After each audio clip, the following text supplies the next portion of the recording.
Audio जो है वो ऑफ है। ये भैया उत्पत्ति का 4 से है। इसमें 6वां पद है। तब यहोवा ने कैन से कहा, तू क्यों क्रोधित हुआ और तेरे मुंह पर उदासी क्यों छा गई है? यदि तू भला करे तो क्या तेरी भेंट ग्रहण न की जाएगी? और यदि तू भला ना करे तो पाप द्वार पर छिपा रहता है और उसकी लालसा तेरी ओर होगी और तुझे उस पर प्रभुता करनी है। भैया एक यहाँ पे है, और उसकी लालसा तेरी ओर होगी और तुझे उस पर प्रभुता करनी है। और एक यही वचन यहाँ पे भी है भैया, ये इसके लिए है। ये मतलब कैन की माता हवा के लिए भी है यही वचन। ये है तीसरा तीसरा अध्याय का 16वां पद में है। फिर स्त्री से उसने कहा, मैं तेरी पीड़ा और तेरे गर्भवती होने के दुख को बहुत बढ़ाऊंगा। तू पीड़ित होकर बालक को उत्पन्न करेगी और तेरी लालसा तेरे पति की ओर होगी और वह तुझ पर प्रभुता करेगा। तो भैया ये प्रभुता, ये दोनों मतलब समानता है कि इसमें अंतर है?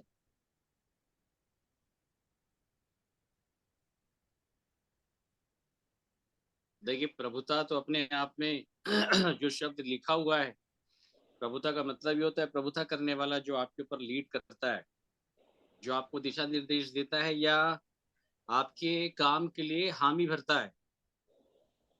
जो कैन के विषय में वहां पे लिखा हुआ है ना, कि पाप द्वार के ऊपर छिपा होता है और तुझे उसके ऊपर प्रभुता करनी। तो शाब्दिक अर्थ तो सबका एक ही होगा मेरे प्रियो, याद रखिएगा। शाब्दिक अर्थ तो अलग नहीं है, बट विषय अलग हो जाते हैं कि कौन से विषय के लिए वो कौन से शब्द लगाए गए। तो उन विषयों में अंतर होता है।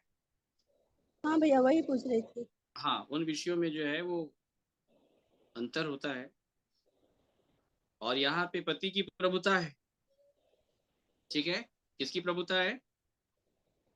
स्त्री के पति। जीवन में पति की प्रभुता है, और यहाँ पे कैन के जीवन में पाप की प्रभुता है, ठीक है।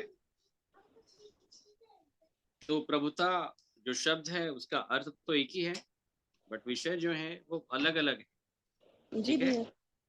एक के जीवन में प्रभुता के द्वारा पाप का राज्य चलेगा, और एक के जीवन जो है, स्त्री के जीवन जो है, स्त्री के जीवन में पुरुष का अधिकार चलेगा। पुरुष बताएगा, पुरुष जो है वो दिशा निर्देश देगा, क्योंकि परमेश्वर ने पुरुष को पहले बनाया है, उसके बाद स्त्री को बनाया है। और इसलिए ये कहा गया है, जो आप कह रहे हैं ना, उत्पत्ति तीसरा अध्याय ना, तीसरा अध्याय का 16वां पद जो आप कह रहे हैं। भैया। फिर स्त्री ने उनसे कहा कि मैं तेरी पीड़ा और तेरे गर्भवती होने के दुख को बहुत बढ़ाऊंगा, और तू पीड़ित होकर बालक उत्पन्न करेगी, और तेरी लालसा तेरे पति की ओर होगी और वह तुझ पर प्रभुता करेगा। मतलब प्रभुता करने वाला कौन है? वहां उसका पति। पति है। कौन है? वहां उसका पति, ठीक है। और एक्चुअली नए नियम के आधार पे या आत्मिक जीवन के आधार पे अगर हम प्रभुता के मापदंड को देखें, तो बाइबल प्रभुता के विषय में यही बताती है कि प्रभुता करने वाला जो है वो परमेश्वर जी। है। जो प्रभु यीशु मसीह ने सामरी स्त्री से कहा था जी। कि जा अपने पति को बुला ला। जी। 5 पति कर चुकी है, और अभी भी तू जिसके साथ रहती है वो तेरा पति जी। नहीं है, ठीक है। तो उसका पति कौन था? सामरी स्त्री का, जो उसके सामने खड़ा। जब हम 56 पढ़ते हैं तो वहां पे लिखा हुआ है कि मत डर, तेरा करता तेरा पति है और उसका नाम सेनाओं का यहोवा है। तो प्रभुता करने वाला बस केवल वही है ना, याद रखिएगा। क्योंकि जब परमेश्वर ने रचना की है स्त्री और पुरुष की, तो एक वचन निकालिएगा मेरे साथ, पहला कुरिन्थियों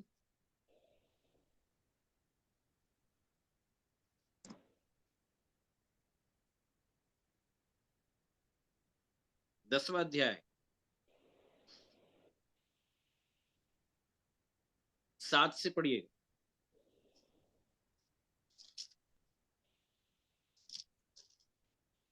और ना तुम मूर्ति पूजक बनो, जैसे कि उनमें से कितने बन गए थे। माफ कीजिएगा, जैसे 11वां है, पहला कुरिन्थियों 11वां अध्याय 11 का 7 से पढ़िए। हाँ, पुरुष को अपना सिर ढांकना उचित नहीं। हाँ, पढ़ते जाए। हाँ, पुरुष को अपना सिर ढांकना उचित नहीं, क्योंकि वह परमेश्वर का स्वरूप और महिमा है, परंतु स्त्री पुरुष की महिमा है। क्योंकि पुरुष स्त्री से नहीं हुआ, परंतु स्त्री पुरुष से हुई है। और पुरुष स्त्री के लिए नहीं सिरजा गया, परंतु स्त्री पुरुष के लिए सिरजी गई है। हाँ, ठीक है। तो ये क्रम यहाँ पे स्त्री और पुरुष को लेकर के बताया गया है, अगर हम बात प्रभुता की करते हैं मेरे प्रियो, ठीक है। जी भैया। पुरुष को सिर ढकना उचित नहीं है, क्योंकि वह परमेश्वर का स्वरूप और महिमा है, परंतु स्त्री जो है वो पुरुष की महिमा है, क्योंकि पुरुष स्त्री से नहीं हुआ, परंतु स्त्री पुरुष से हुई है। और पुरुष स्त्री के लिए नहीं सिरजा गया, परंतु स्त्री जो है अब वो पुरुष के लिए सिरजी गई, ठीक है। और जी भैया। इसलिए स्त्रियों के सर के ऊपर में, जैसे कि हमारी बहनों ने, आप देख सकता है कि आप सभी ने ओढ़ना डाला है, मेरे सर ढका है, ठीक है। वो इसी जी नियम के भैया। आधार पे हमने ढका है, ठीक है। और बाइबल साफ बताती है कि स्त्री का जो सिर है वो पुरुष है। बोलिए कौन है? पुरुष। पुरुष है। पुरुष का सिर मसीह है, और मसीह। मसीह का सिर पिता। परमेश्वर है। तो ये क्रम है, ठीक है। नीचे स्त्री है, इधर देखिए नीचे कौन है? स्त्री। तब इधर देखिए नीचे स्त्री है, स्त्री के ऊपर पुरुष है, ठीक है। मतलब स्त्री अगर चलेगी, आज इस क्रम को समझ लीजिएगा, स्त्री अगर चलेगी तो पुरुष की अधीनता में चलेगी, क्योंकि उसकी रचना, उसकी सृष्टि जो हुई है वो पुरुष से हुई है और पुरुष की अधीनता में हुई, ठीक है। जी तो जी। इसलिए स्त्री के ऊपर जो है, बड़े ध्यान के साथ सुनिएगा, पुरुष है। अर्थात स्त्री का सिर कौन है? पुरुष। पुरुष। मतलब अगर स्त्री कोई काम करेगी तो पुरुष की अधीनता में रहकर करेगी। किसकी अधीनता में? पुरुष की अधीनता। याद रखिएगा। अगर हम शारीरिक जीवन की भी अगर हम बात अगर करें तो विवाहिता स्त्री के विषय में भी यही कहा गया है, और आत्मिक जीवन की भी अगर हम बात करें तो वहां पे भी स्त्री जो है वो अधीनता में है प्रेरितों की, ठीक है। तो स्त्री का सिर जो है वो पुरुष है, ठीक है। पुरुष का सिर कौन है? पुरुष का सिर मसीह। मसीह है। मतलब ध्यान के साथ समझिएगा। अब यहाँ पे इन बातों में भेद ये है कि हर पुरुष की बात नहीं मानी जाएगी। उसी पुरुष की बात को मानना है जिसका सिर मसीह होगा। आमीन। अर्थात आमीन। कहने का मतलब, हम मान लेते हैं कि जैसे कोई स्त्री है, वो मसीह की मानने वाली, ठीक है, तो वो अपने पति की अधीनता में जरूर रहेगी, उसका कहना मानेगी, उसकी सेवा करेगी, ठीक है। परंतु पुरुष जो सिर है, अगर उसका सिर मसीह नहीं है तो नीचे की स्त्री जो है, याद रखिएगा, वो डायरेक्ट मसीह की बात को मान के चलेगी ना, याद रखिए। यस। आमीन।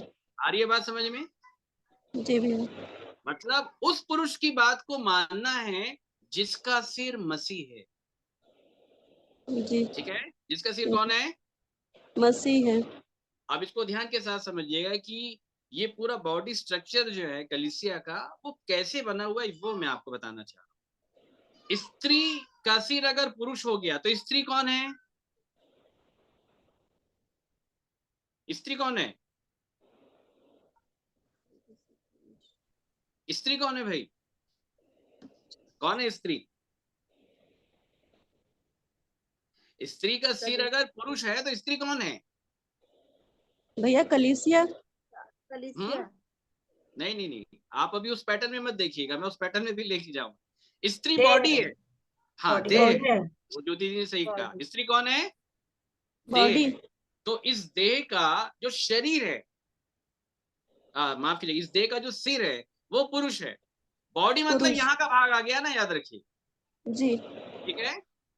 जी। इसके नीचे का पूरा भाग इसे स्त्री कहते हैं, और ये जो भाग है ये पुरुष है। जी। ठीक है। अच्छा, क्यों पुरुष कहा गया है? पुरुष मतलब प्रभुता करने वाला। याद रखिएगा, आपकी होल बॉडी जो है, ये नीचे का जो भाग है, इसका कहना मानती। किसका? सिर। ठीक है, सिर का कहना मानती। ये याद रखिएगा। आ रही है बात समझ में? सिर का कहना मानती। ठीक है। मतलब आपकी बॉडी अगर चलेगी तो उसका ऑपरेटिंग जो सिस्टम है, वो सर है, वो यहीं से चलेगी आपकी पूरी बॉडी। याद जी। रखिए। जी। तो इसलिए इसको प्रभुता करने वाला इसको कहा गया है। ठीक है। अब पूरी स्त्री को अगर हम देख ले, तो पूरी स्त्री अगर चलेगी तो वो अपनी बुद्धि अपनी समझ का सहारा नहीं लेगी, वो पुरुष की अधीनता में चलेगी। किसकी अधीनता में? पुरुष की अधीनता। पुरुष की अधीनता में चलेगी, लिखा है। किसकी अधीनता में? पुरुष की अधीनता। पुरुष, वो पुरुष जिसका सिर मसीह है। मतलब वो मसीह। सही तरीके से स्त्री को बता सकता है मसीह के विषय में। आत्मिक जीवन का जो गाइडलाइन है, वही पुरुष सही रीति से दे सकता है, जिसका सिर मसीह होगा। और उस पुरुष की बात को स्त्री को मानना है। आ रही है बात समझ में? अब भैया जब पुरुष के सिर की बात आती है, तो पुरुष का सिर कौन है? पुरुष का सिर मसीह। मसीह है। तो अगर पुरुष का सिर मसीह है, तो पुरुष भी कौन हो गया? पुरुष किस में आ जाएगा फिर? अगर हम बस केवल स्त्री और पुरुष की बात करते हैं, तो स्त्री देह हो गई, पुरुष सिर हो गया। परंतु जब हम स्त्री के ऊपर पुरुष और पुरुष के ऊपर जब हम मसीह की बात करते हैं, तो सिर मसीह है, तो पुरुष भी कौन हो जाएगा? मसीह। वो भी देह में आ जाएगा। याद रखिएगा, वो भी स्त्री के कैरेक्टर में आ जाएगा। फिर स्त्री का मतलब क्या होता है? अधीनता में रहने वाली। याद रखिए, स्त्री का मतलब क्या है? अधीनता में रहने वाला। अधीनता में। और आप सभी जैसे जानते हैं, अभी जैसे आप कह भी रहे थे मेरे पे इन बातों कि कलीसिया जो है वो किसकी देह है? मसीह। बोलिए, किसकी देह है? प्रभु मसीह यीशु की। मसीह की देह है। ठीक है। देह अर्थात पत्नी कहा गया है। तो जी। उस देह में पुरुष लोग आते हैं कि नहीं आते हैं? आते हैं। लेकिन ओवरऑल चाहे स्त्री हो चाहे पुरुष हो, सबको मिला करके एक स्त्री का ही कैरेक्टर बताया गया। कहने का मतलब, कलीसिया भी अगर चलेगी तो अपने हिसाब से नहीं चलेगी, वो चलेगी प्रभु यीशु मसीह के हिसाब से। बता रही समझ में? किसके हिसाब से चलेगी? प्रभु यीशु मसीह। हाँ। तो चाहे स्त्री हो चाहे पुरुष हो, उसके ऊपर प्रभुता करने वाला कौन है? मसीह। प्रभु यीशु मसीह। ठीक है। अब मसीह का सिर कौन है? परमेश्वर। हाँ, मसीह का सिर कौन है? परमेश्वर। परमेश्वर। तो मसीह भी कौन सी भूमिका में आ गया है यहाँ पे? स्त्री। अधीनता की भूमिका में आ गया। अधीनता की भूमिका। याद रखिए। और इसलिए प्रभु यीशु मसीह का एक जो कैरेक्टर है, जो उसने रोल जो प्ले किया है, उसमें स्त्री की भी भूमिका है।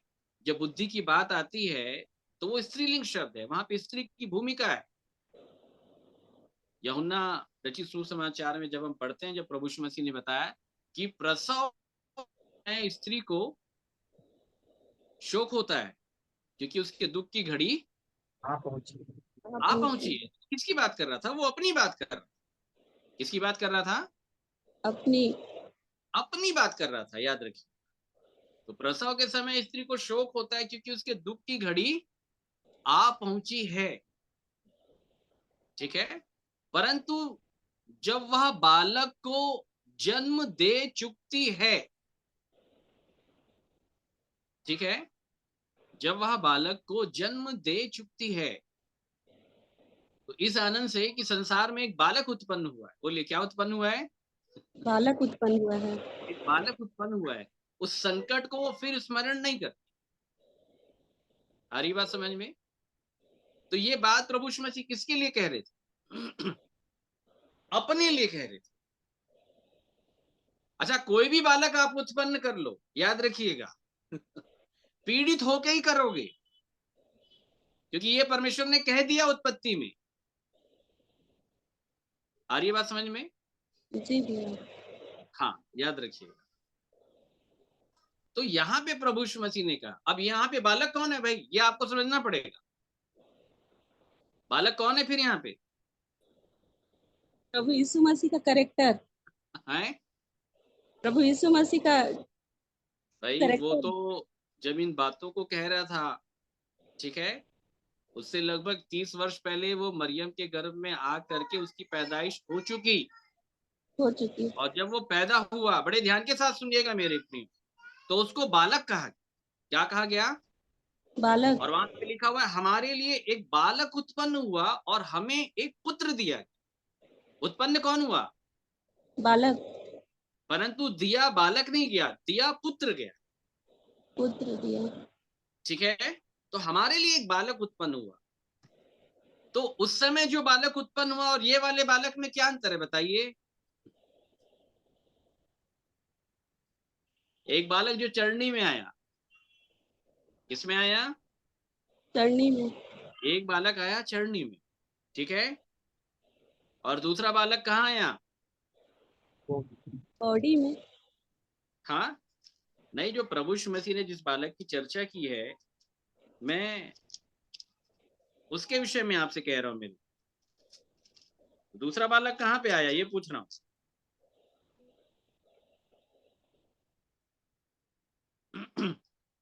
दूसरा बालक वो जिसको पैदा किया गया प्रभु यीशु मसीह के कैरेक्टर में। जी कौन था भैया। वो बालक, मालूम है आप? क्या कैरेक्टर था उस बालक का? हमारे साथ निकाले मेरे को। पहले एक बार पढ़ लेते हैं यूहन्ना रचित सुसमाचार,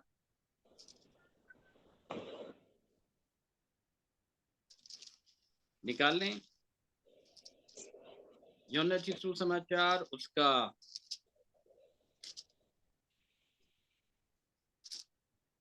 16वां अध्याय, 16 का 20 से पढ़िएगा आप लोग। बड़े मैं तुमसे सच सच कहता हूँ कि तुम रोगे और विलाप करोगे, परंतु संसार आनंद करेगा। तुम्हें शोक होगा, परंतु तुम्हारा शोक आनंद में बदल जाएगा। प्रसव के समय स्त्री को शोक होता है, क्योंकि उसकी दुख की घड़ी आ पहुंची है। परंतु जब वह बालक को जन्म दे चुकती है, तो इस आनंद से कि संसार में एक मनुष्य उत्पन्न हुआ, उस संकट को फिर स्मरण नहीं करती। हाँ, उस संकट को फिर स्मरण नहीं करती। नहीं करती है। ठीक है, तो यहाँ पे बालक को उत्पन्न करने वाला कौन है?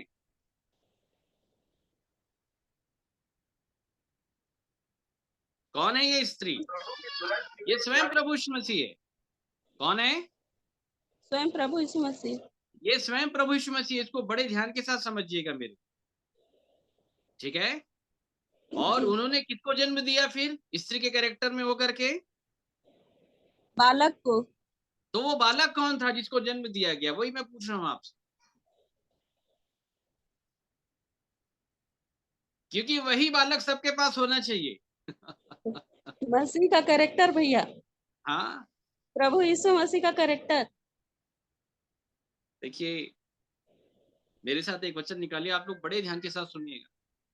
आनंद पहुंचाने वाला विषय है ये, मत्ती 18, बड़े ध्यान के साथ सुनिए।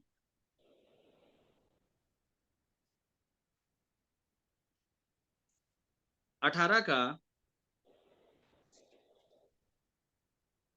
1 से पढ़िएगा। उस घड़ी चेले यीशु के पास आकर पूछने लगे, स्वर्ग के राज्य में बड़ा कौन है?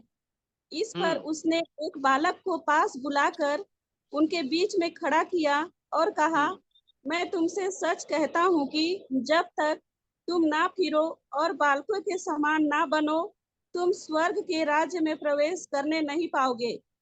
जो कोई अपने आप को इस बालक के समान छोटा करेगा, वह स्वर्ग के राज्य में बड़ा होगा।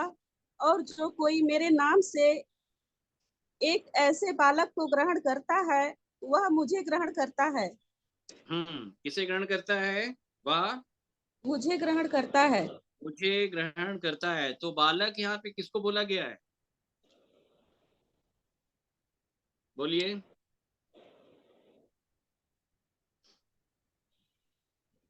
इस पर उसने एक बालक को पास बुलाकर उनके बीच में खड़ा किया। बोलिए, कहाँ खड़ा किया? बीच में खड़ा किया। हाँ, बीच का मतलब कितने लोग समझते हैं? बीच, सेंटर पॉइंट। बालक को ही बीच में खड़ा किया जाएगा ना, बाकी दूसरे किसी लोग को खड़ा नहीं किया जाएगा ना, याद रखिए।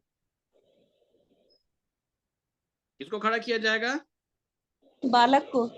बालक को ही बीच में खड़ा किया जाएगा, और कोई दूसरा व्यक्ति नहीं है जिसको बीच में खड़ा किया जाए, याद रखिए। अच्छा, जिस बालक को बीच में खड़ा किया जा रहा है, ठीक है, वो कहां पे पाया जाता है मालूम है आप? मेरे साथ निकाले मरकुस 9 का 33, बड़े ध्यान के साथ सुनिए।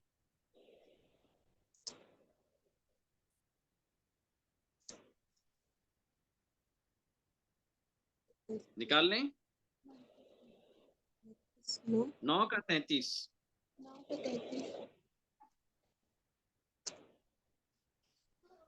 परंतु उसने फिर कर अपने चेलों की ओर देखा और पतरस को झिड़क कर कहा, हे शैतान, मेरे सामने से दूर हो, क्योंकि तू नहीं, परमेश्वर मरकुस की 9 का 35 है। 9 का 35, सॉरी हाँ, भैया। 33। फिर वे कफरनहूम में आए और घर में आकर उसने उनसे पूछा, हम्म रास्ते में तुम किस बात पर विवाद कर रहे थे? वे चुप रहे, क्योंकि मार्ग में उन्होंने आपस में यह वाद विवाद किया था कि हम में हम्म से बड़ा कौन है। ये देखो, उनके बीच भी हमेशा ये वाद विवाद चलता था कि बड़ा कौन है? हाँ, आज भी बहुत सारे लोग हैं ना, वो आपस में इस बात को लेकर के बात बात वाद विवाद जो है वो करते रहते हैं कि हम में से बड़ा कौन है।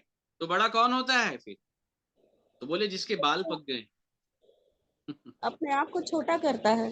हाँ, जिसके क्या हो गए हैं? जिसके बाल पक गए हैं, उस आधार पे बड़ा समझा जाता है। या कैसे समझा जाता है? बोले कि भाई नहीं, अनुभवी हैं, इनके पास ज्यादा नॉलेज होगा तो ये बड़ा है। ठीक है, उम्र ज्यादा हो गई है, हमसे पहले विश्वास में आए हैं, चर्च के बहुत पुराने विश्वासी हैं, या बुजुर्ग हो गए हैं तो ये बड़े हैं। ये अन्य जातियों की रीति है, बाइबल की रीति नहीं है। ठीक है, पर प्रभु यीशु मसीह ने बताया, इस बात को लेके चेलों के बीच में हमेशा विवाद होता था। ठीक है, मरकुस 9 का 35 पढ़िए। तब उसने बैठकर 12 को बुलाया और उनसे कहा, यदि कोई बड़ा होना चाहे तो सबसे छोटा और सबका सेवक बने। सबसे छोटा और सबका क्या बने? सेवक बने। सबसे छोटा, बोले किससे छोटा? सबसे छोटा हाँ, सबसे छोटा और सबका सेवक बने। सबका सेवक बने। ठीक है, सबका सेवक बने। आगे। और उसने एक बालक को लेकर उनके बीच में खड़ा किया देखिए, और यहां पे भी लिख गया है कि फिर उसने एक बालक को उनके बीच में लाके, सेंटर पॉइंट पे लाके क्या किया? खड़ा किया। खड़ा किया। और उसे गोद में लेकर उनसे बड़े कहा। ध्यान के साथ सुनिएगा। ठीक है, और उसे गोद में लेकर उनसे कहा, उनसे कहा। आगे। जो कोई मेरे नाम से ऐसे बालकों में से किसी एक को भी ग्रहण करता है, वह मुझे ग्रहण करता है। हम्म और जो कोई मुझे ग्रहण करता, वह मुझे नहीं वरन मेरे भेजने वाले को ग्रहण करता है। तो ये बालक कौन है? कुछ बात आ रही है समझ में? कौन है ये बालक? जो बालक उत्पन्न हुआ। ये वो बालक है जिसको परमेश्वर गोद में लेता है।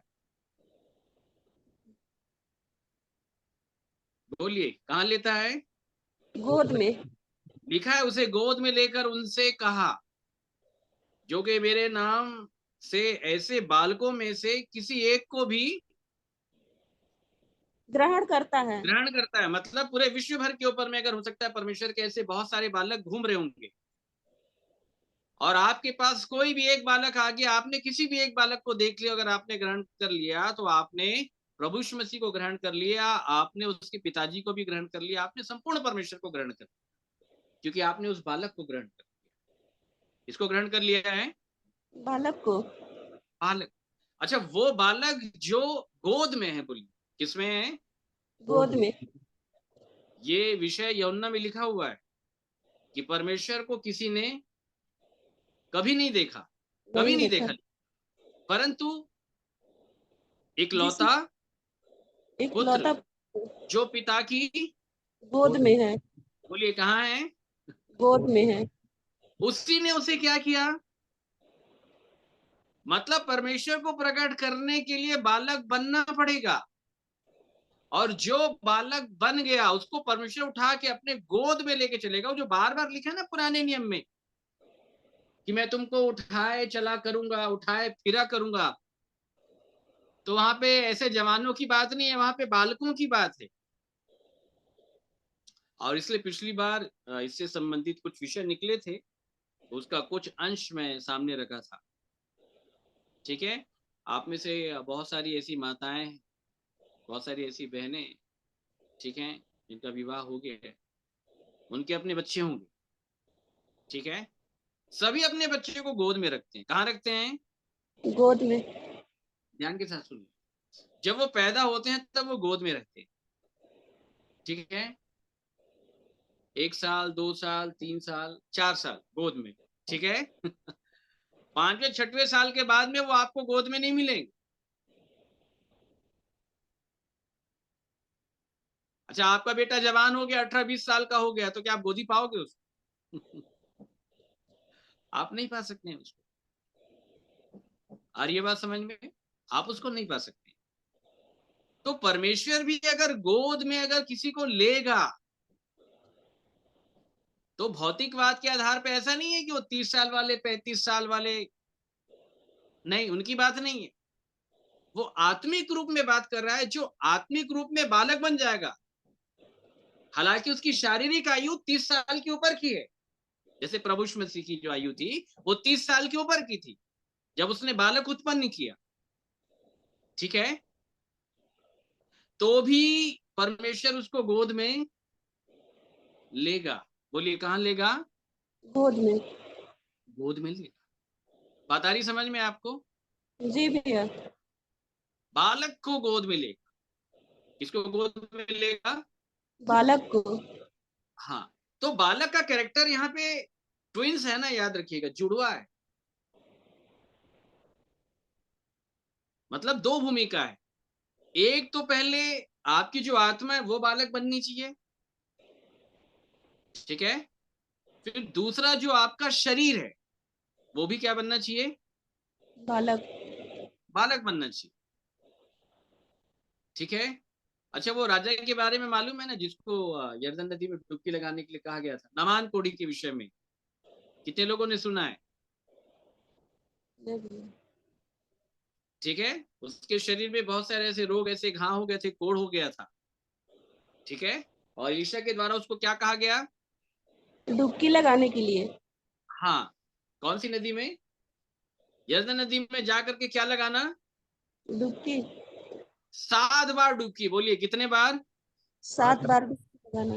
और 7 बार जब वो डुबकी लगा लिया, तो 7 बार डुबकी लगाने के बाद क्या लिखा है कि वह कैसा हो गया था? बालक के समान। क्या चीज बालक के समान हो गया था? उसका शरीर लिखा है, शरीर। याद रखिएगा। ठीक है, क्या चीज बालक के समान हो गया था? शरीर। शरीर बालक के समान हो गया था। मेरे बात समझ रहे हैं आप? जी भैया। ठीक है, तो याद रखिए, प्रभु यीशु मसीह ने भी अपने शरीर को बालक बनाया। क्या बनाया? बालक। बालक बनाया। उसने कहा मुझसे सीखो, क्योंकि मैं मन में नम्र और दीन दीन हूं। हूँ। तो परमेश्वर की नम्रता और दीनता को, परमेश्वर के पूरे जीवन को वो अपने शरीर में प्रकट करके दिखाने के लिए आया। किसमें? शरीर में प्रकट करने के लिए। और याद रखिएगा, परमेश्वर कभी भी बड़े शरीर में प्रकट नहीं होगा, बालक वाले शरीर में प्रकट होगा। कौन से शरीर में?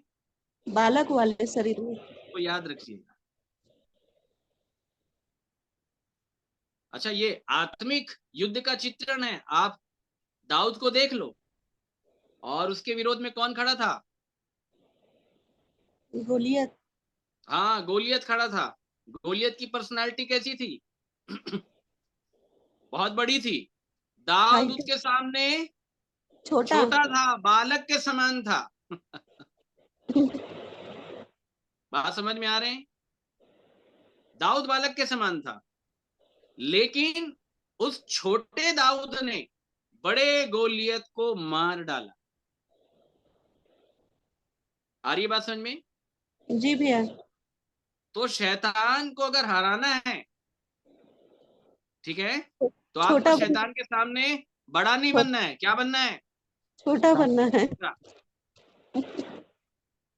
बात आ रही समझ में? क्या बनना है? छोटा बन। इसलिए बाइबल में लिखा है बुरे का सामना नहीं करना, क्योंकि सामना जब भी आप करने के लिए जाते हैं तो आप इन बातों को बताने का प्रयास करते हैं कि मैं भी कुछ हूं, या मैं तुमसे ज्यादा हूं, या तुमसे ज्यादा नहीं तो एटलीस्ट तुम्हारे बराबर तो हूं, या तुम्हारे बराबर भी नहीं तो भी भाई बोलेंगे, हम तुमको छोड़ेंगे नहीं। भले तुमसे झापड़ खा लेंगे, लात खा लेंगे, लेकिन बोलना हम नहीं छोड़ेंगे। बात आ रही समझ में? तो जब भी कोई इस रीति के आधार पे सामना करने के लिए जाता है तो वो बड़ा होता है, वो बालक नहीं होता। बालक कभी सामना करने के लिए नहीं जाएगा ना, इसको याद रखिए, क्योंकि बालक बहुत छोटा है। छोटा है। आ रही है बात समझ में? बालक जी क्या भैया। है? छोटा है। बहुत छोटा है। और इसलिए जब प्रभु यीशु मसीह यहूदियों के सामने जब प्रस्तुत किए गए, यहूदी सैनिकों ने जब उनको बंधक बनाया, याजक के सामने, महायाजक के सामने, राजा के सामने, ठीक है, सब जगह उन्होंने अपने शरीर को बालक की नाई ही प्रस्तुत किया। किसकी नाई? बालक की। बता रही समझ में? बालक की नाई। चुपचाप थे, शांत थे, मतलब शरीर की क्रिया को उन्होंने मार दिया। क्या कर दिया?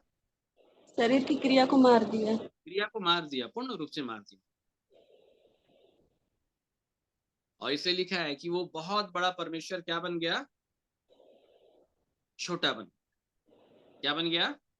छोटा बन गया। हाँ, छोटा बन गया, याद रखिए। ठीक है, तो प्रभु यीशु मसीह ने अपने आप को छोटा करके दिखाया है। क्या करके दिखाया है? छोटा करके। हाँ, छोटा करके दिखाया, याद रखिए। ठीक है, तो ये बालक है। कौन है ये बालक बालक। है। अच्छा, अब ये बालक वो है जिसको परमेश्वर उठा के कहाँ रख लेगा? अपने गोद में। गोद में। और जो बालक पिता की गोद में है, वही बालक परमेश्वर को क्या कर देगा? प्रकट। प्रकट कर देगा। आ रही है बात समझ में? जी भैया। ठीक है, प्रकट कर देगा। तो अब विषय ये है जो अभी हमने पढ़ा है, मरकुस 9:35।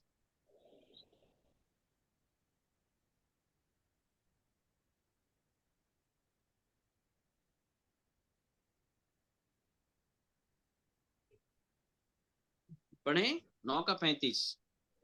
तब उसने बैठकर 12 को बुलाया और उनसे कहा, यदि कोई बड़ा होना चाहे तो सबसे छोटा और सबका सेवक बने। हम्म। और उसने एक बालक को लेकर उनके बीच में खड़ा किया और उसे गोद में लेकर उनसे कहा, जो कोई मेरे नाम से ऐसे बालकों में से किसी एक को भी ग्रहण करता है, वह मुझे ग्रहण करता है, और जो कोई मुझे ग्रहण करता है, वह मुझे नहीं वरन मेरे भेजने वाले को ग्रहण करता है। यदि कोई बड़ा होना चाहे तो सबसे क्या बने? छोटा बने। चलिए बताइए, कितने लोग छोटा बनना चाहते हैं? इधर तो कैमरे के ऊपर में आकर के आप लोग बताइए। फिर एक बहुत अच्छी बात मैं आपको बताऊं, हाथ खड़ा करके बताएं सारे लोग, मैं देख रहा हूँ सब। सब लोग अपने वीडियो मोड को ऑन कर लें और बताएं कि कितने लोग छोटा बनना चाहते हैं। फिर आज छोटा बनने का एक बहुत अच्छा सूत्र जो है वो आपके सामने रखें। सब चाहते हैं छोटा बनना, लेकिन आपको जान के आश्चर्य होगा कि आप छोटा नहीं बन पाओगे।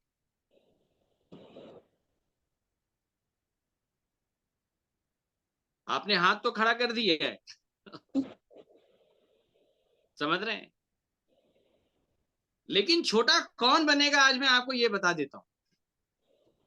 ठीक है, मेरे साथ एक वचन निकालें, लूका रचित सुसमाचार उसका 22वां अध्याय, 22 का 24। उनमें यह वाद विवाद भी हुआ कि उनमें से कौन बड़ा समझा जाता है। उसने उनसे कहा, अन्य जातियों के राजा उन पर प्रभुता करते हैं और जो उन पर अधिकार रखते हैं वे उपकारक कहलाते हैं। हम्म। परंतु तुम ऐसे ना होना, परंतु तुम ऐसे ना होना, तो कैसे होना? वरन जो तुम में बड़ा है वह छोटे के समान और जो प्रधान है वह सेवक के समान बने। बस रुक जाओ, बताइए छोटा कौन बनेगा? छोटा कौन बनेगा? बड़ा और प्रधान। छोटा कौन बन सकता है? सेवक के समान बनने वाला। वही सेवक मतलब छोटा हो गया छोटा कौन बन सकता है बताइए। जो बड़ा है। अरे हाँ, जो बड़ा है। बोलिए क्या है? जो बड़ा है। जो बड़ा। जो बड़ा है वही छोटा बन सकता है। ठीक है, इसका मतलब ये बात ये साफ है कि जो बड़ा नहीं है वो छोटा भी नहीं बन पाएगा। आ रही है बात समझ में? वो छोटा भी नहीं बन पाएगा। आ रही है बात समझ में? सब सुन पा रहे हैं मेरी बात? ठीक है, सब छोटा नहीं बन पाएंगे। जो बड़े हैं वे ही छोटे बनेंगे, छोटा छोटा नहीं बनेगा। जो बड़ा है वही छोटा बनेगा। और आप लोग बड़े होने की परिभाषा कितने लोग जानते हैं? इधर देखिए सामने सब लोग और बताइए कितने लोग जानते हैं? बड़े को छोटा बनने के लिए कहा गया है, छोटे को छोटा बनने के लिए नहीं कहा गया है। और छोटा भले छोटा आपको दिखाई देता है, याद रखिएगा, लेकिन एक्चुअली छोटा नहीं है, वो भी बड़ा ही होगा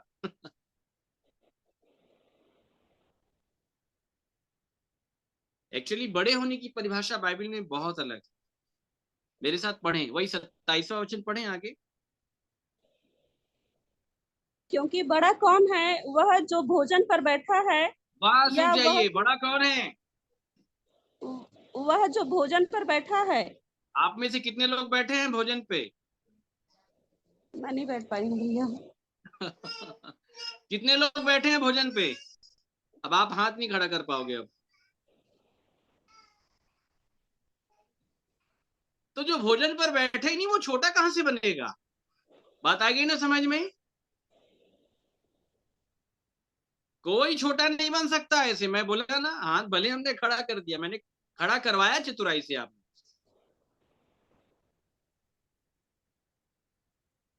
आई बात समझ में? तो कोई भी व्यक्ति चाह के भी छोटा नहीं बन सकता। पूरा जो कंट्रोल है वो परमेश्वर के हाथ में है। छोटा वही बनेगा जो बड़ा है परमेश्वर की दृष्टि में। और बड़ा कौन है? जिसको परमेश्वर ने भोजन की कुर्सी पर बैठाया है। कहां बैठाया है? भोजन की कुर्सी पर। याद रखिएगा, भोजन की कुर्सी जिसके पास होगी वो बड़ा है। और उसी को छोटा बनना है, क्योंकि लिखा है तुम में जो बड़ा है वो छोटा बने, लिखा है। तुम में जो बड़ा है वो छोटा बने। तुम में जो बड़ा है, अगर वो वास्तव में और बड़ा होना चाहता तो उसको छोटा बनना है। परमेश्वर बड़ा था कि छोटा था, ये बताइए। बड़ा बड़ा था। वो छोटा था क्या? बड़ा था। बड़ा था। बड़ा छोटा बन गया। आ रही है बात समझ में?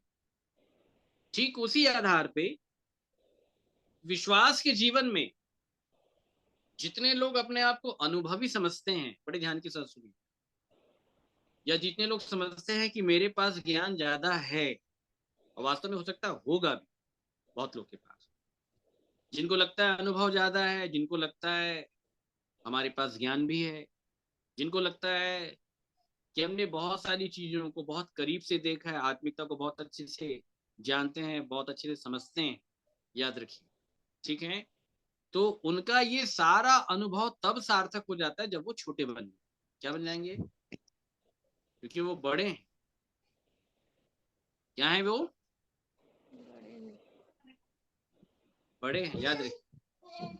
और इसी आधार पे जो प्रभु यीशु मसीह ने बताया कि जब राई का दाना जब बोया जाता है, तब सब प्रकार के साग पात के बीजों से वो क्या होता है? छोटा। बहुत छोटा होता है, इसीलिए बोया जाता है। आई बात समझ में? तो जब फिर कोई व्यक्ति इस आधार पे छोटा हो जाता है, वही बोया जाएगा, और कोई बोया नहीं जाएगा। याद रखिए, ठीक है? और जब उसको परमेश्वर बो देगा, याद रखिएगा, तो वही उग जाएगा और सारे साग पात के बीजों से क्या हो जाएगा? बड़ा हो जाएगा। इतना बड़ा हो जाएगा कि आकाश के पक्षी उसके डाली के ऊपर बैठ के क्या करने लग जाएंगे? बसेरा बसेरा। करने लग। क्यों? क्योंकि ये बड़ा था, ये छोटा हो गया। ये छोटा हो गया इसलिए मैंने इसको बहुत बड़ा कर दिया। बात आ रही समझ में मेरे प्रियो? विराट परमेश्वर छोटा हो गया। तुम में बड़ा कौन है? बड़ा वो है जो भोजन पर बैठा बैठा है। है। किस पर बैठा है? भोजन पर। हाँ, भोजन पर बैठा है। याद रखिएगा, प्रभु भोज की गद्दी पे प्रभु यीशु मसीह बैठे थे। पता है कि भोज की कुर्सी पे प्रभु यीशु मसीह बैठे थे।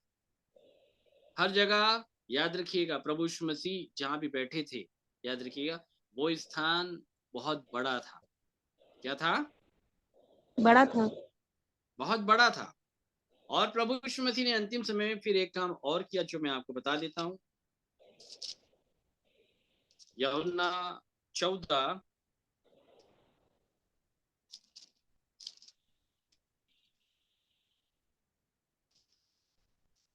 माफ कीजिएगा, यूहन्ना 13,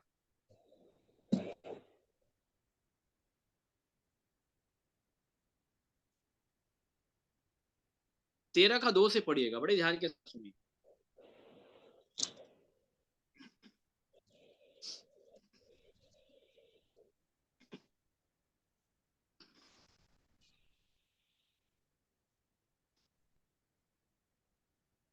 जब शैतान शमौन के पुत्र यहूदा इस्करियोती के मन में यह डाल चुका था कि उसे पकड़वाए, तो भोजन के समय यीशु ने यह जानकर कि पिता ने सब कुछ मेरे हाथ में कर दिया है, और मैं परमेश्वर के पास से आया हूँ और परमेश्वर के पास जाता हूँ, भोजन पर से उठकर अपने ऊपरी कपड़े उतार दिए और अंगोछा ले बस ऊपरी कपड़े क्या कर दिए? उतार दिए। उठ गया, भोजन पर की कुर्सी को छोड़ दिया वो। और जब तक वो भोजन की कुर्सी पर बैठा था, वो बड़ा था। बोलिए क्या था? बड़ा था। वो बड़ा था। परंतु यहाँ पे प्रभु यीशु मसीह ने भोजन पर से उठकर अपने कपड़े को उतार दिया और कुर्सी को छोड़ करके प्रभु यीशु मसीह ने अपने आप को, मैं छोटा हूं या मैं छोटा बन गया, इस बात को उसने प्रमाणित कर। बात आ रही समझ में मेरे प्रियो? ठीक है। तब वो बालक कहा गया, तब वो वहां से बालक बन गया। बोलिए क्या बन गया है? बालक। बालक बन गया, याद रखिए। और ये बालक फिर पैदा हो रहा था। बोलिए क्या हो रहा था? पैदा। अच्छा, वो बार बार जो पौलुस कहता है ना, मैं अधूरे दिनों का जन्मा हूं, अधूरे दिनों का जन्मा हूं, जो परमेश्वर से जन्मा है वो पाप नहीं करता, वो इस बालक की कहानी है, याद रखिए। और इस बालक को जन्म लेने में बहुत दिन लगते हैं। कितने दिन लगते हैं? बहुत दिन। बहुत दिन लगते हैं। पौलुस के जीवन शैली से हम समझ सकते हैं। उसने कहा मैं अधूरे दिनों का जन्मा हूं, अधूरे दिनों का मैं जन्मा हूं, अभी पूरे दिनों का जन्मा नहीं हूं। आत्मिक रूप से जन्म लेना बहुत अलग है। जल से जन्म लेना बहुत अलग है और आत्मा से जन्म लेना बहुत अलग है। जो कोई आत्मा से जन्म ले लेता है वो इस बालक के समान होगा, याद रखिए। नए जन्म के अनुभव में आना, या मैं यूं कहूं आरंभीकरण, नया जन्म पा लेना बहुत अलग विषय है। नया जन्म केवल पा लेने से कोई स्वर्ग नहीं जाएगा ना, याद रखिए। नए जन्म को आत्मा के द्वारा बालक बनने के अनुभव तक आना, ये बहुत अलग है। नया जन्म जब इस बालक की नाई जब हो जाएगा, नया जन्म जब इस बालक के अनुभव में जब कन्वर्ट हो जाएगा, तभी लोग स्वर्ग जाएंगे, इसको याद रखिए। नहीं तो कोई स्वर्ग नहीं जाने, कोई स्वर्ग नहीं जाएगा, इसको याद रखिए। केवल नया जन्म पाने से कोई स्वर्ग नहीं जाएगा। नया जन्म तो यहोशू स्मृति भी पाया था, उसका भी नया जन्म हुआ था। वो भी जब प्रभु में आया तो वो भी पश्चाताप करके आया था, उसका भी बपतिस्मा हुआ था, स्वयं प्रभु यीशु मसीह ने उसको बैप्टाइज किया था। समझ रहे मेरे? परंतु आत्मा से जन्म लेना बहुत अलग। किसे जन्म लेना? आत्मा से। आत्मा से जन्म लेना बहुत अलग विषय है। पूर्ण रूप से आत्मा से जन्म को पा लेना, ये तो मैं कहूं तो मेरा भी नहीं हुआ अभी तक लेकिन मैं इस प्रोसेस में हूं, इसलिए मैं इस प्रोसेस को समझता हूं। पूर्ण रूप से आत्मा से जन्म को पा लेना, ये अच्छों का नहीं हुआ, ये मैं आपको बता दे। लोग नहीं जान पाए कि आत्मा से जन्म लेना क्या होता है, आत्मा से जन्म लेने की परिभाषा क्या है। नया जन्म सबको मालूम, और सबको भी नहीं मालूम है नया जन्म। कुछ ही लोग को मालूम है कि नया जन्म कैसे होता है, आत्मिक जन्म कैसे होता है। आत्मिक जीवन में जो जन्म होता है, उस जन्म का जो पहला आधार है, जो पहला पार्ट, वो है जल। जो यूहन्ना 3 में प्रभु यीशु मसीह ने कहा कि जब तक एक व्यक्ति जल और आत्मा से नहीं, वो परमेश्वर के राज्य में प्रवेश नहीं पा सकता, ना उसको देख सकता है, ना उसमें प्रवेश पा सकता है। समझ रहे हैं आप? तो प्रभु यीशु मसीह के पीछे जो बालक बनने की कहानी, जल के द्वारा तो उसका जन्म हो गया था। बाइबल बताती है मरियम के गर्भ में वह पानी की नाई, किसकी नाई आया? वचन पानी बन करके आया।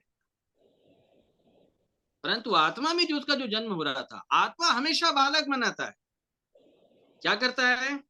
बालक बनाता है। आत्मा हमेशा बालक बनाता है। आत्मा हमेशा बड़े को छोटा बनाता है।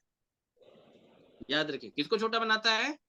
बड़े को बड़े को। छोटा। बड़ा कौन है? जो बहुत सीनियर है, जो भोजन की कुर्सी पर बैठा है। भोजन की कुर्सी पर बैठने का क्या अर्थ है? जो परमेश्वर की इच्छा और काम को जानते, क्योंकि भोजन का मतलब ही होता है इच्छा और काम पे चलना। मेरा भोजन ये है कि मैं उसकी इच्छा के अनुसार चलूं, उसके काम को पूरा करूं। तो जो लोग कुर्सी पे बैठे हैं, जो लोग परमेश्वर की इच्छा और काम को समझते हैं, उनको ये बोल रहा है कि तुम छोटा बनो। सबको नहीं बोल रहा है।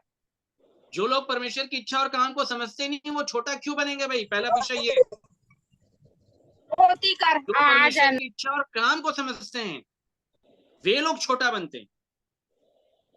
प्रभु यीशु मसीह ने यही कहा, मेरी नहीं परंतु तेरी इच्छा पूरी हो। इस इच्छा को पूर्ण करने के लिए कुर्सी छोड़ना है, इस इच्छा को पूर्ण करने के लिए छोटा बनना है। बड़ा रह करके कभी परमेश्वर की इच्छा को पूरा नहीं किया जा सकता। परमेश्वर की इच्छा को पूरी करने के लिए हमेशा छोटा बनना पड़ेगा। समझ रहे हैं आप? और छोटे वही लोग बन सकते हैं जो लोग पहले अपने जीवन का आकलन कर लेते कि नहीं प्रभु आपकी ये इच्छा है, मुझे आपकी इस इच्छा को पूरा करना है और अभी तक मैं पूरा नहीं किया हूं। आपके वचन में मैं यहाँ पे गलत था, मुझे उससे माफी मांगनी चाहिए थी, मैंने नहीं मांगा। आपके वचन में मैं यहाँ पे गलत था, उसको क्षमा करना चाहिए था, मैंने नहीं किया। अगर इतनी सारी बातों को अगर आप जान रहे हैं, मतलब परमेश्वर की इच्छा को जान रहे हैं, और इच्छा को जान रहे तो छोटा बन जाओ, जाओ माफी मांगो, फिर जाओ मेल मिलाप करो।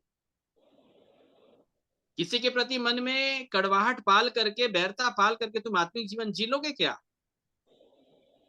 और अगर इतना समय तुमने निकाल दिया तो तुम समझ लेना कि तुम छोटा कभी नहीं बन पाओगे, क्योंकि तुम बड़े हो ही नहीं, क्योंकि तुम्हारे अंदर परमेश्वर की इच्छा और काम को करने का वास पाया ही नहीं जाता। अगर वास्तव में तुम परमेश्वर की इच्छा को समझते तो तुम जाके छोटा बन जाते, बैर करने वाले से प्रेम कर लेते, क्योंकि तुमको परमेश्वर की इच्छा मालूम है, बाइबल में लिखा मुझे करना है। आप ये नहीं बोलते कि उसने ऐसा किया, इसने ऐसा किया, उससे लेना देना नहीं है, मुझे ये मालूम है कि मुझे करना है। सामने वाला बैर करे, प्रेम करे, उसको जो करना है वो करे, परंतु मैं प्रेम करूंगा क्योंकि मैंने परमेश्वर की इच्छा को मैं जान लिया और मुझे वो करना ही है। और इस रीति के आधार पे जो लोग परमेश्वर की इच्छा को समझ जाते हैं वो बड़े होते हैं, और तब उन बड़ों से परमेश्वर अपेक्षा करता है, तू बड़ा है भाई, तू छोटा बन, क्योंकि तू मेरी इच्छा को जानता है, तू छोटा बन। बाकी थोड़ी कोई मेरी इच्छा को जानते, जो मेरी इच्छा को नहीं जानता वो मेरी दृष्टि में बड़ा ही नहीं है, और जो मेरी दृष्टि में बड़ा ही नहीं वो छोटा नहीं बनेगा। इसलिए हमेशा घर में बड़ों को समझाया जाता है। मेरी बेटी है 6.5-7 साल की है, और बेटा है 3.5 साल का, 3.5 साल पूरा नहीं हुआ, अभी लगभग होने वाला है।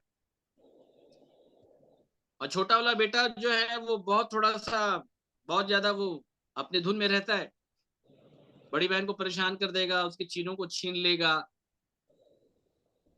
अपना खाना खा लेगा, उसका खाना भी छीन लेगा, ऐसा भी कर देगा, उसको डांट लगा देगा, उसको थप्पड़ भी लगा देगा, जबकि उससे बड़ी। तो कई बार वो गुस्से में आकर के वो भी उसके साथ वैसा करती है। ठीक है, तो हम लोग बड़े को समझाते हैं, अरे बेटा वो छोटा है, जाने दे, तू मत मार, तू कुछ मत कर। तो हमेशा बड़ों को समझाया जाता है, क्योंकि अपेक्षा बड़ों से है। अपेक्षा किससे है? बड़ों से। बड़ों से है, इसलिए उसको समझाया जाता है। और हमको मालूम है जो बड़ा है वो बिल्कुल समझेगा, क्योंकि उसको मालूम है कि ये कमजोर विश्वासी ये प्रेम नहीं करेगा, झुक के मुझे ही प्रेम करना। और तब वो झुक करके अपने बड़े होने का परिचय भी देता है, और तब झुक करके वो बड़प्पन से छोटा भी बन जाता है, इस बात का भी परिचय देता है। याद रखिए। तो क्या सोचते हैं कि अगर वो घट गया है, अगर वो छोटा बन गया है, उसके पद को परमेश्वर बहुत बड़ा कर देगा आगे जाकर के। याद रखिए। तो इस आधार पे बड़े और छोटे का निर्णय होता है, याद रखिएगा। और इस आधार पे बड़े लोग ही छोटे बनते हैं, हर कोई नहीं बन पाएगा। आई ना कहानी समझ में?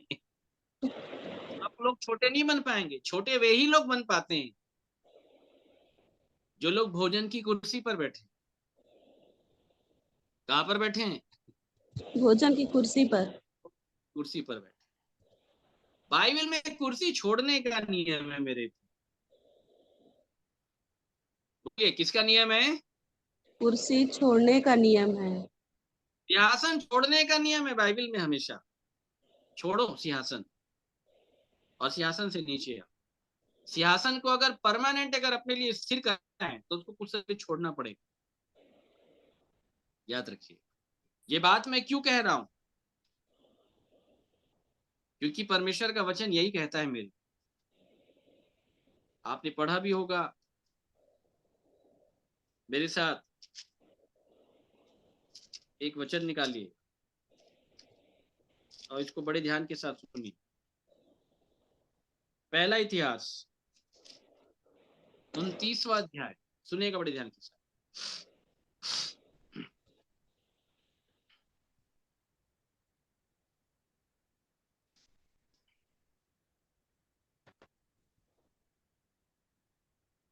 22 से पढ़िएगा। भैया पहला इतिहास 29 का 22। हाँ 22 से पढ़िए। उस दिन यहोवा के सामने उन्होंने बड़े आनंद से खाया और पिया। फिर उन्होंने दाऊद के पुत्र सुलेमान को दूसरी बार राजा ठहराकर यहोवा की ओर से प्रधान होने के लिए उसका और याजक होने के लिए सादोक का अभिषेक किया। तब सुलेमान अपने पिता दाऊद के स्थान पर राजा होकर यहोवा के सिंहासन पर विराजने लगा और समृद्धशाली हुआ और इज़राइल उसके अधीन हुआ। सब बस रुक जाइएगा।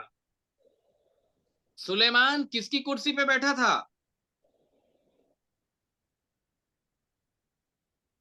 दाऊद के स्थान पर।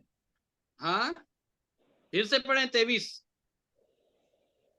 तब सुलेमान अपने पिता दाऊद के स्थान पर राजा होकर यहोवा के सिंहासन पर विराजने लगा। सिंहासन किसका था? यहोवा के सिंहासन पर। यहोवा की है।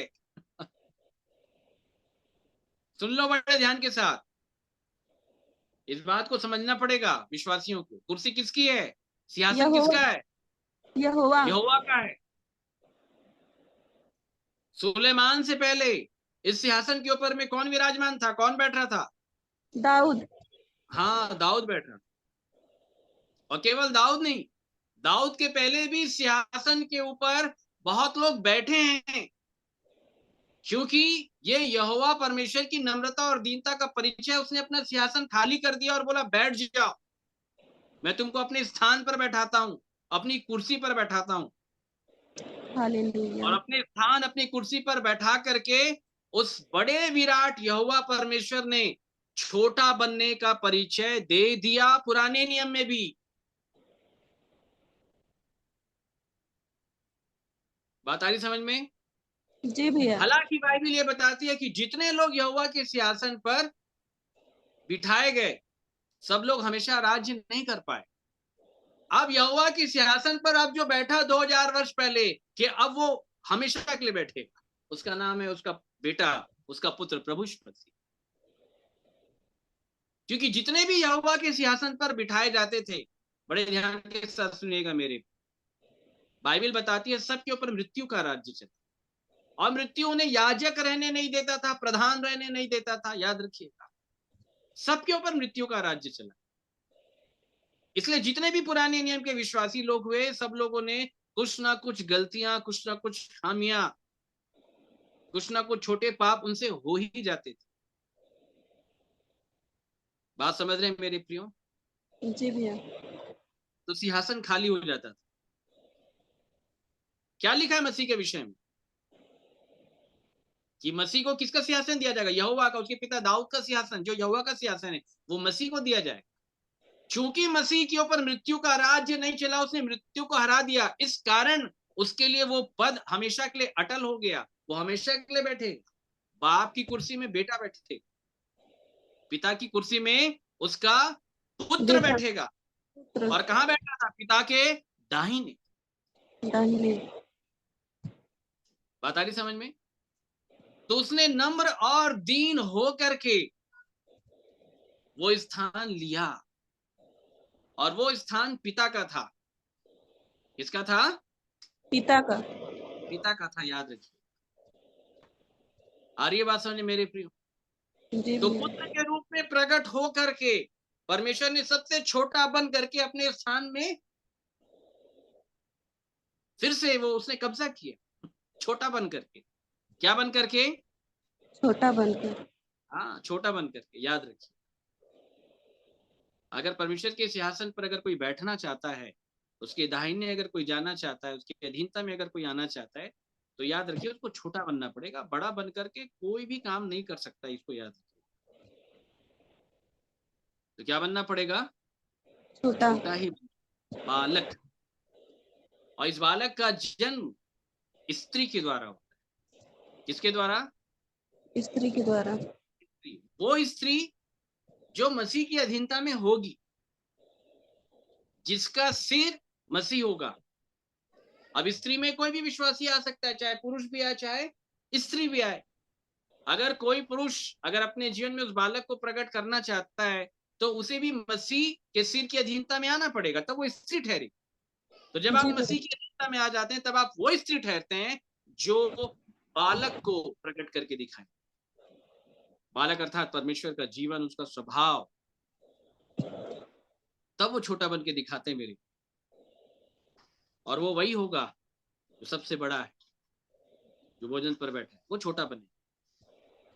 तो अच्छा है मेरे प्रियो, परमेश्वर इस वचन के द्वारा हम सभी को आशीष दे। और इस वचन के आधार पे अगर आप अपनी प्रतिक्रिया बांटना चाहते हैं तो आप बांट सकते हैं मेरे प्रियो। और फिर आने वाले समय के ऊपर में हम देखेंगे और भी जिन बातों के ऊपर परमेश्वर चर्चा करने के लिए कहेगा, हम उन बातों की चर्चा करेंगे। तो आपके पास समय होगा कि आप सुनाए गए वचन के आधार पे अपने अपने अनुभव को आप रख सकते हैं।